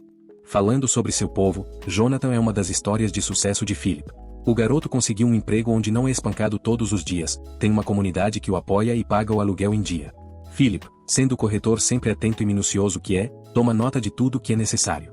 Ele até se esquece de que Rei está ao seu lado, e instintivamente, pega seu bloco de anotações e sua caneta. Como o caçador parece bastante curioso sobre a administração do hotel, Philip se oferece para deixar Rei dar uma olhada. Folheando rapidamente as páginas, Rei encontra uma seção inteira dedicada a ele, repleta de anotações que Philip fez enquanto o seguia. Quando percebe que Rei realmente sabe ler, Philip se sente desconfortável e até um pouco temeroso. Assumindo a grosseria de ser tão intrometido e sorrateiro, ele pede desculpas. Sabe que isso não é uma justificativa, mas ele genuinamente gosta de observar pessoas. Isso o torna completamente oposto a Rei. Para a surpresa de Philip, o caçador parece tranquilo com tudo isso, insistindo que não há necessidade de desculpas. O garoto finalmente suspira de alívio. Caminhando mais para dentro do hotel, os dois chegam ao último quarto do corredor. Os seguranças postados na porta olham para Rei com um olhar desconfiado. Insistem que não podem simplesmente deixar qualquer um entrar. Mas quando ouvem que Rei é um infame caçador, que tem deixado um rastro de sangue de gangster pelas ruas, os guardas recuam, tomados pelo medo e choque. Finalmente, Philip dá as boas-vindas a Rei ao seu humilde lar. Comparado à maioria dos moradores do setor 49, ele tem uma casa melhor do que 99% deles. Quando Rei ouviu Philip falando tanto, pensou que o garoto era um vigarista, mas parece que ele é legítimo. Philip insiste que nunca mente. No seu ramo de negócios, o crédito é a coisa mais importante. Dinheiro pode sempre ser recuperado, mas uma vez que a credibilidade é perdida, recuperá-la é extremamente difícil. Para um garoto da mesma idade que Rei, Philip é surpreendentemente sábio. Quando Rei pergunta sobre a proposta que Philip mencionou antes, o nerd treme de ansiedade. Engole sua incerteza, levanta a cabeça e encara Rei com um olhar decidido. Ele estende a mão e propõe que se tornem parceiros de negócios assim que Rei derrotar Cedric e se tornar o novo líder da gangue. Rei digere a proposta em silêncio, seus olhos observando a mana girando no peito do jovem. Ele percebe que Philip tem menos mana negra do medo em seu coração. No lugar dela, há a luz dourada da coragem. Essa proposta só funcionará se Rei vencer. Embora Philip não possa descartar a possibilidade de derrota, ele acredita firmemente que Rei tem uma alta chance de sair vitorioso. Quando perguntado sobre o motivo, Philip simplesmente responde que está apostando em um palpite. Como mencionou antes, Philip gosta de observar pessoas. Ele gosta de estudar comportamentos e hábitos para ter uma boa noção de como alguém é. Por exemplo, ele notou que, sempre que Rei fala com alguém, tem o hábito de baixar o olhar para o peito da pessoa em vez de encará-la nos olhos. Meu garoto não é um pervertido, Philip comenta de forma casual, ele está apenas lendo mana. No entanto, sem saber o motivo, ele teoriza que Rei deve ter algum tipo de trauma relacionado a olhos ou rostos. De qualquer forma, está claro que Philip tem um olhar aguçado para a observação. Fascinado com isso, Rei pergunta se ele notou mais alguma coisa. Ele quer desesperadamente ouvir sobre outros hábitos que Philip percebeu. Sem hesitar, Philip lista alguns. Ele observou que Rei sempre pisa com o pé direito ao virar uma esquina, provavelmente se preparando inconscientemente para um possível encontro com um inimigo, mantendo a mão direita pronta para contra-atacar. Philip então menciona mais algumas análises detalhadas sobre os pequenos hábitos de Rei.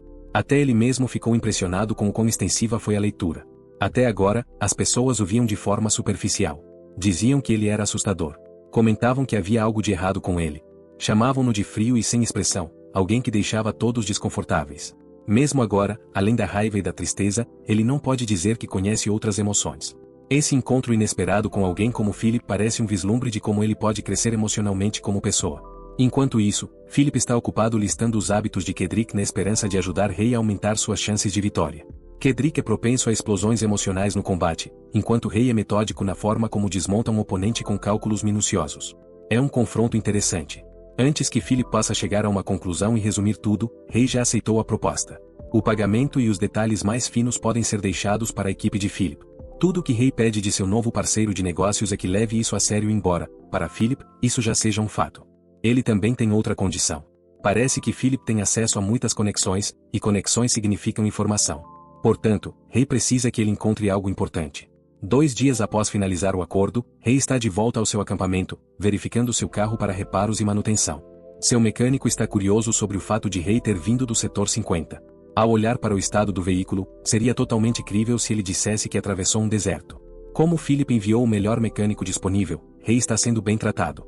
Quando o mecânico pede a Rei para passar uma chave inglesa e uma porca de 6 mm, ele usa magia de vento para colocá-lo suavemente ao lado do homem. Ele tem praticado constantemente o controle preciso e sua maior destreza já é perceptível. Após alguns minutos, os reparos são concluídos. Exceto pelo superaquecimento do motor, não havia muito o que consertar. O mecânico substituiu o líquido de arrefecimento por algo muito melhor, então, a partir de agora, o carro de Rei deve funcionar bem. O senhor mecânico trouxe secretamente a peça de reposição mais cara que conseguiu encontrar na loja onde trabalha, garantindo que Rei não tenha problemas mecânicos no futuro próximo. As pessoas do hotel sempre fazem o possível para atender aos pedidos de Philip. Ele é o salvador delas, afinal. Sem Philip, a maioria delas estaria desempregada, e é por isso que todos tentam retribuir de alguma forma. Por mais nerd e esquisito que Philip seja, não se pode negar sua popularidade entre seu povo. Antes de sair, o mecânico entrega a Rei um bilhete escrito por Philip. Como seria difícil memorizar uma mensagem inteira, Philip preferiu escrevê-la. Finalmente, o entusiasmado mecânico parte, levando consigo todo o seu equipamento e ferramentas. De volta ao escritório, o último pedido que Rei fez foi sobre sua necessidade de informações a respeito de magos. Philip já tinha ouvido falar de pessoas que podiam usar magia antes e prometeu reunir informações sobre qualquer um que parecesse minimamente suspeito. Dado o extenso alcance de sua rede de informações, isso não deveria demorar muito. E, assim como prometeu, o nerd entregou os resultados rapidamente. Em apenas 2 dias, ele conseguiu reunir 1 tonelada de informações para Rei analisar. O primeiro da lista era Wolfman, um padeiro de 42 anos que trabalhava na Second District. Algumas testemunhas juravam tê-lo visto carregar um saco pesado com uma única mão, provavelmente nada relevante. O próximo era Kenny, o balconista de uma loja. Andrew, da 8th Street, foi mencionado porque comeu pão de trigo seco sem fazer careta. Definitivamente suspeito. Talvez seja o goat da garganta. Enquanto passava os olhos pela lista, Rei começou a perder as esperanças de encontrar pistas concretas sobre magos e magia.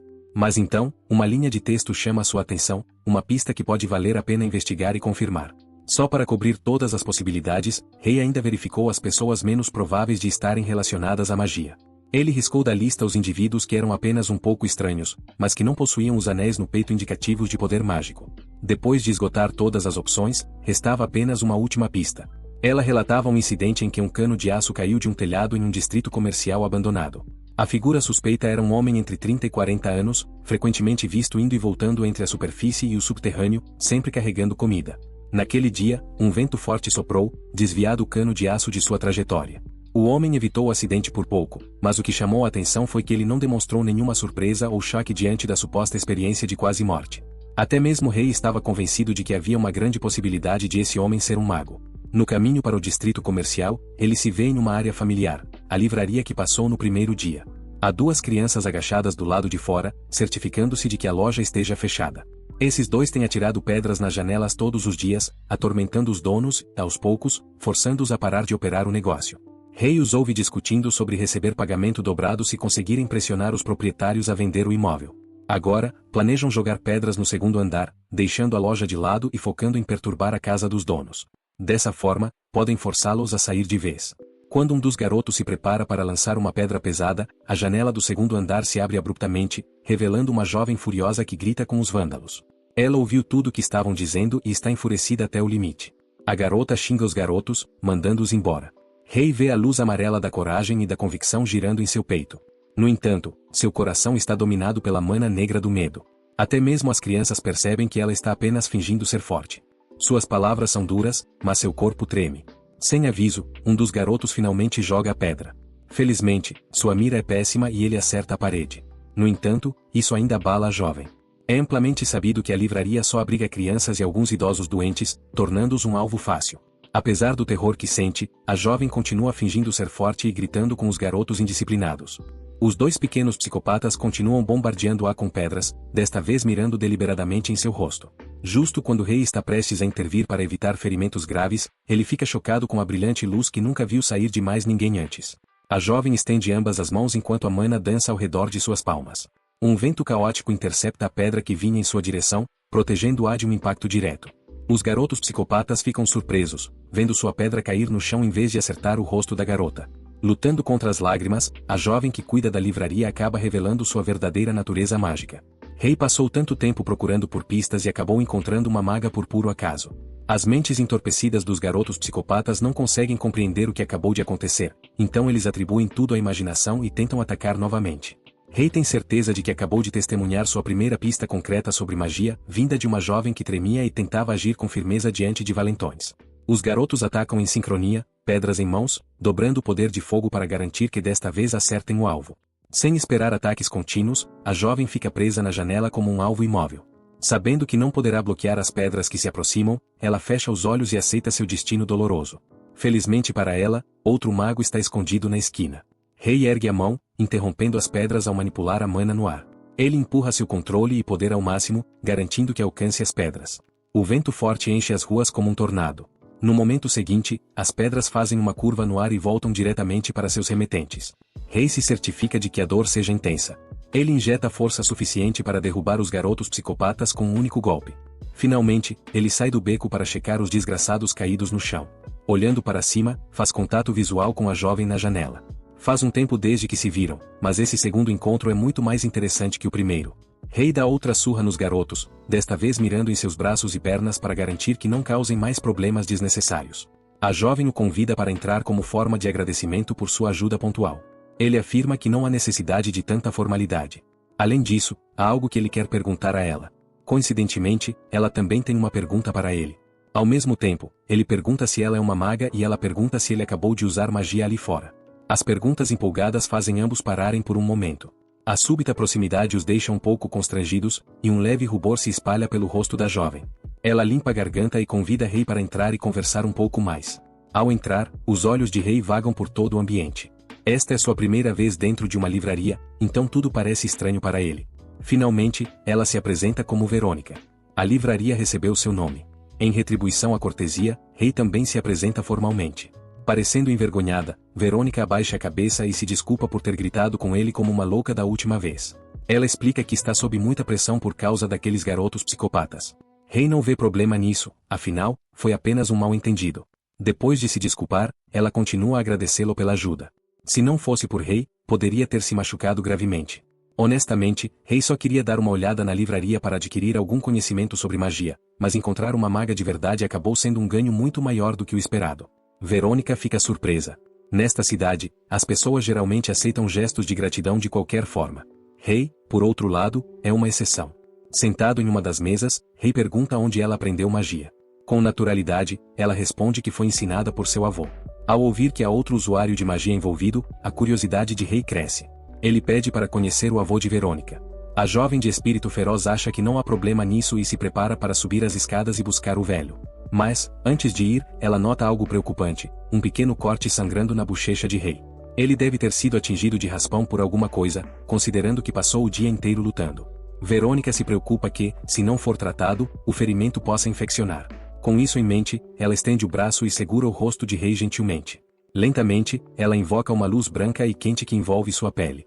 Após alguns segundos, o corte em sua bochecha desaparece, como se nunca tivesse existido. O tratamento simples está concluído. Surpreso com essa nova aplicação de magia, Rei se levanta ansioso e pergunta como ela fez aquilo. Ele quer saber como ela moveu a mana branca, a converteu em uma luz suave e a utilizou para a cura. Não importa o quanto ele tenha se esforçado, nunca conseguiu mover a mana branca. Ele percebeu que a mana branca só reage quando alguém é atencioso ou dedicado. Também aparece quando alguém se sacrifica pelos outros. Todas essas emoções complexas e altruístas são como uma língua estrangeira para o jovem emocionalmente incapaz. Verônica, por sua vez, não consegue explicar sua técnica em detalhes. Ela simplesmente sabe como usar magia de cura. E, para sua surpresa, nem entende o que Rei quis dizer com mana branca. As cores que ele vê constantemente, mesmo aquele cara nunca ouviu falar de algo assim. Pelo que sabe, a mana não é visível a olho nu, nem mesmo para os próprios magos. Enquanto Verônica não consegue compreender o conceito daquela luz branca, ela está familiarizada com o elemento de regeneração. O elemento que ela usou agora é amplamente conhecido como o elemento da regeneração. Normalmente, a cura usa apenas um elemento, embora ela possa adicionar 2 ou mais elementos auxiliares para amplificar ou modificar seus efeitos. Existem mais de 20 tipos de elementos apenas contando os que ocorrem naturalmente. Se incluirmos os elementos mais específicos e abstratos, como amplificação, perturbação, manipulação e outros, devem existir pelo menos 100 tipos diferentes. Apenas ouvir as explicações detalhadas de Verônica já expandiu muitos horizontes de Rei. Talvez conversar com o avô dela lhe desse mais clareza. Infelizmente, o avô de Verônica está doente e passa a maior parte do tempo acamado. Ainda assim, ela quer verificar se o velho está acordado e pode conversar com Rei. Enquanto sobe correndo para o segundo andar, Rei fica livre para explorar a livraria por conta própria. KYRS Travelog, interpretação do inconsciente a todo tipo de literatura organizada ordenadamente em suas respectivas prateleiras. Pelo que ouviu, livros são itens extremamente caros. Ele olha para sua mão suja, desgastada e coberta de poeira e hesita ao tocar a capa lisa de um livro. Sente que colocar suas mãos nesses objetos valiosos diminuiria seu valor. Pensando bem, a última vez que tomou banho foi quando choveu água limpa, e isso já faz um bom tempo. Esse cara está fedendo. Ele se acostumou tanto ao próprio cheiro que não sente desconforto com odores ruins, mas agora se preocupa com o que os outros pensam. Verônica certamente sentiu o fedor. Talvez tenha um olfato ruim ou apenas esteja sendo educada demais para comentar o mau cheiro de Rei. Deixando seus olhos vagarem mais uma vez, ele se vê diante de uma mesa cheia de livros espalhados como se fossem diários. Uma das capas desperta sua curiosidade, o estudo da distribuição elemental por setor, um livro sobre a expansão da chuva negra. Verônica desce as escadas e leva um susto ao ver Rei parado bem atrás dela. Ele sussurra que ainda está ali. Ela pensou que ele tivesse ido embora porque demorou muito lá em cima. Embaraçada, assume que ele ficou olhando a loja enquanto ela estava fora. Rei pergunta se ela tem algum livro sobre magia, pois não conseguiu encontrar nenhum. Verônica pergunta se ele consegue ler os títulos, para sua surpresa, ele responde que sim. No entanto, ele não encontrou nada sobre magia. Rei então pergunta como está o avô dela e se pode conhecê-lo. Verônica responde que ele está descansando e pede para que volte amanhã. Rei concorda. Enquanto ele se dirige para a saída, ela pergunta por que ele quer tanto conhecer seu avô.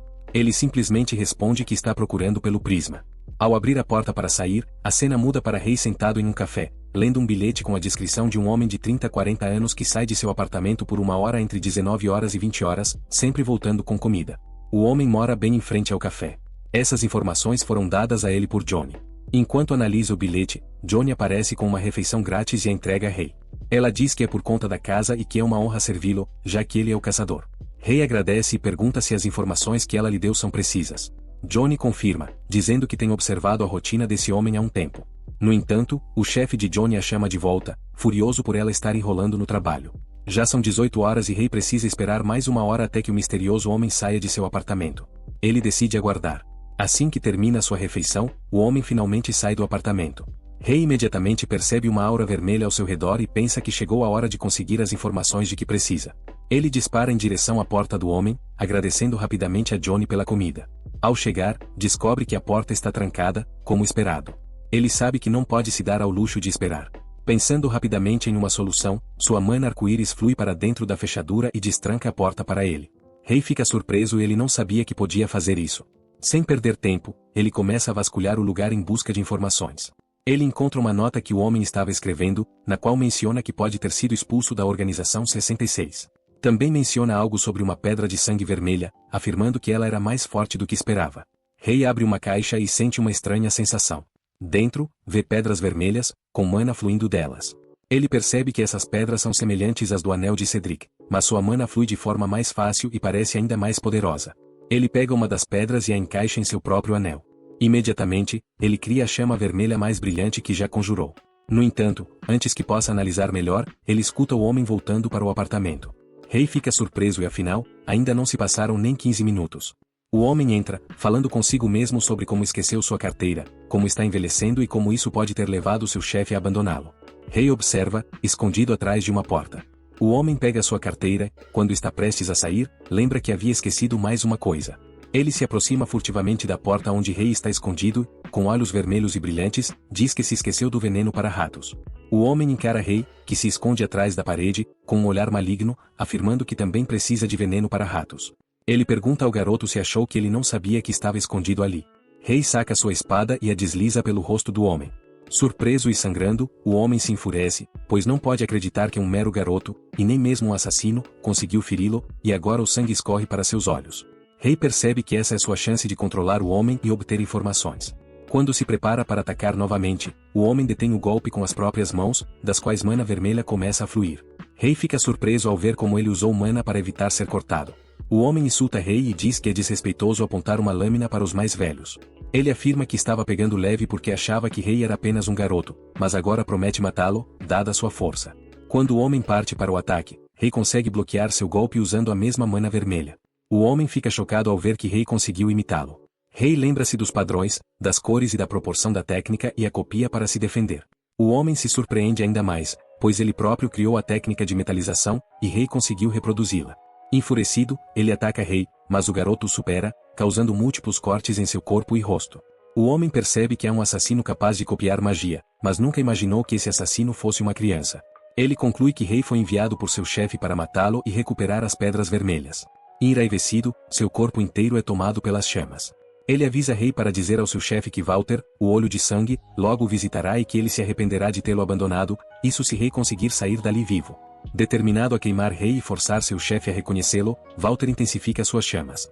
Rei percebe que a situação é perigosa, pois a mana de Walter está girando intensamente, vazando de seus vasos sanguíneos. Se não usasse sua própria mana para se proteger, estaria em apuros. O Olho de Sangue, envolto em chamas, desafia Rei a tentar matá-lo novamente. Ele avança contra Rei, que bloqueia seu ataque com mana arco-íris. Walter pergunta por quanto tempo Rei pretende continuar na defensiva. Rei sabe que não pode se aproximar dele, pois está cercado pelo fogo, mas também entende que sua defesa não durará para sempre. Ele percebe que precisa extinguir as chamas antes de atacar. Surpreendendo o inimigo, Rei o envolve com água e usa duas técnicas mágicas ao mesmo tempo. Ele prepara um ataque de água e investe contra Walter com toda a força. Enquanto é atingido, Walter começa a perceber que talvez Rei não seja um assassino. No entanto, Rei o derrota, exausto, começa a sangrar pelo nariz, sentindo os efeitos de ter usado sua magia ao máximo de sua capacidade mental. Ele percebe que sua magia está mais rápida e fluida, mas, se Walter já foi tão difícil de enfrentar, não consegue imaginar a força do homem do monóculo. Ele sabe que precisa se tornar mais forte para concretizar sua vingança e entende que ainda tem tempo para isso. No entanto, lamenta não ter conseguido todas as pedras, pois não esperava que as coisas tomassem esse rumo. Após derrotar Walter, Rei retorna à loja de Verônica, que o recebe com um sorriso gentil. Ela percebe que ele trocou de roupa e pergunta o que aconteceu com as antigas. Rei pensa que se livrou delas porque Walter poderia reconhecê-lo pelas vestimentas, já que não viu seu rosto na escuridão do quarto. No entanto, ele apenas diz a Verônica que a jogou fora. Ela então menciona que contou ao avô sobre a visita de Rei, como ele o salvou com magia e que está em busca do arco-íris, mas nada além disso. Enquanto caminham em direção ao quarto do avô, dois garotos olham para Rei com raiva. Verônica explica que são seus irmãos mais novos, que seu avô trouxe do orfanato e criou junto com ela. Rei pergunta se foi para ensiná-los magia, e ela ofega a surpresa, perguntando como ele sabe disso. Rei responde que foi apenas um palpite, já que ela mencionou que seu avô lhe ensinava magia. Quando chegam à porta do velho, Verônica o apresenta como Graham. O avô pede que ela se retire por um momento e convida Rei a se sentar ao seu lado. Primeiramente, Graham agradece a Rei por ter espantado os garotos, dizendo que era sua responsabilidade, mas que, por estar doente, não conseguiu fazê-lo. Rei percebe que Graham usa 4 anéis, o que indica que está sentindo múltiplas emoções ao mesmo tempo. Ele pensa que isso pode tornar as coisas difíceis tanto para Graham quanto para ele próprio ao tentar interpretar suas intenções. O velho então menciona que ouviu dizer que Rei tinha algumas perguntas para ele. Rei confirma e explica que está há muito tempo em busca de um mago. Graham, por sua vez, questiona se Rei próprio não seria um mago, pois ouviu falar que ele utiliza magia com grande habilidade. Rei admite que ainda tem muito a aprender. O avô ri e pergunta a Rei de onde ele é, mas recebe apenas silêncio como resposta. Ele conclui que Rei tem uma longa história, então, acende sua mão com magia e propõe um jogo. O vencedor poderá fazer perguntas ao perdedor. Enquanto isso acontece, Rei consegue ver e sentir a mana entre eles. O avô explica que há múltiplos elementos na magia e que esses elementos podem se combinar para criar novos tipos de magia. Ele revela que criou um elemento de manutenção, capaz de impedir que fatores externos interfiram entre eles. Rei surpreende Graham ao perguntar qual é o outro elemento que está vendo, pois percebe 2 cores diferentes. O avô pensa que um mago comum jamais teria identificado isso em toda a sua vida, e agora, no fim de seus dias, um verdadeiro talento está sentado bem à sua frente. Rei pergunta qual é esse outro elemento, e o avô responde que ele precisará vencer o jogo para obter respostas. Graham cria uma esfera e explica que quem conseguir puxá-la para si usando magia poderá fazer perguntas. Para tornar o jogo mais justo, ele coloca a esfera mais perto de Rei. No entanto, antes que Rei consiga levantar a mão, Graham já capturou a esfera. Chocado com sua velocidade, Rei responde à pergunta do avô sobre onde aprendeu magia, dizendo que é autodidata. Surpreso, Graham comenta que Rei o surpreendeu 2 vezes no mesmo dia. Rei pergunta se ser um mago autodidata é algo raro, mas o avô diz que ele terá que ganhar o jogo para obter respostas. Ambos se preparam para a segunda rodada, e novamente Rei perde. O avô explica que o objetivo do jogo é testar o quão bem alguém consegue manipular a mana. Rei fica irritado, pois percebe que, nesse ritmo, acabará revelando informações sobre si mesmo sem obter nada em troca.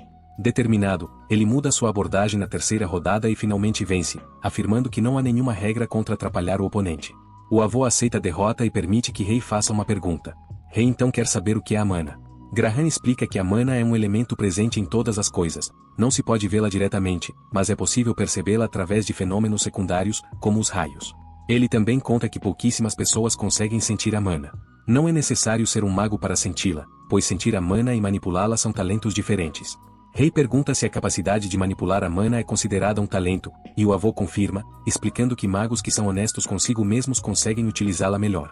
Na rodada seguinte, Rei vence novamente.